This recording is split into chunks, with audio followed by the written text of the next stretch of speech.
for today's video, we will unbox the new PerySmith 4.2 Air Fryer Ecohealth 2 series.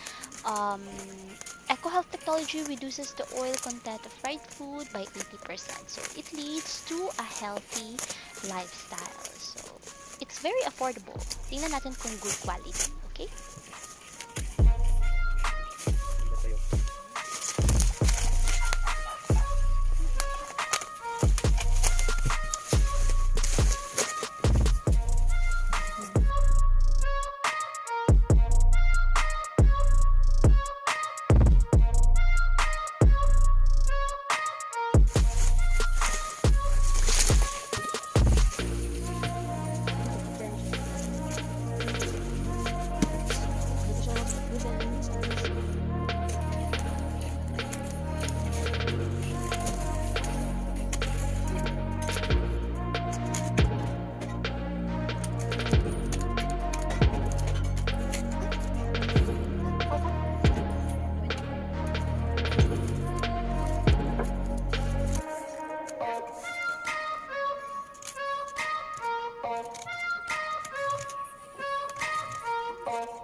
Okay, so yung PerySmith natin is color blue. I like it because it looks very elegant.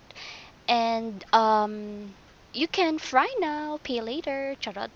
This is not sponsored ha. So PerySmith, Main.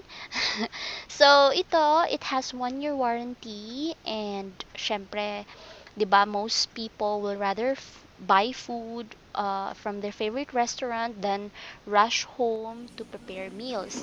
So this will definitely save you time and effort. Although mas maganda pa rin to enjoy healthy home cooked meals, bale ito isa-save ka lang from eating takeaway meals every day. Tapos sa mga nagda-diet or mahilig sa deep fried dishes, tapos nagrereklamo ka, natatalsik yung mantika, lalo na ito, luluto ako ng sausage. So, kung hindi ka marunong magluto, tapos gusto mo deep fried, so pwede siyang maging dangerous. So, madi-disappoint ka lang minsan, 'di ba? Kasi hindi malutong or crispy yung niluto mo kasi hindi mo alam. So, this air fryer is the solution. As the name implies, it makes use of air to cook your food. So this means there's no cooking oil involved. So you're safe from being hit by popping oil. Kaya, aside from promoting healthy meals and using less oil, fast heating din ito. So, energy saving din daw. Kaya, bili na! Charot. So, hindi siya sponsored ha. Reminder lang.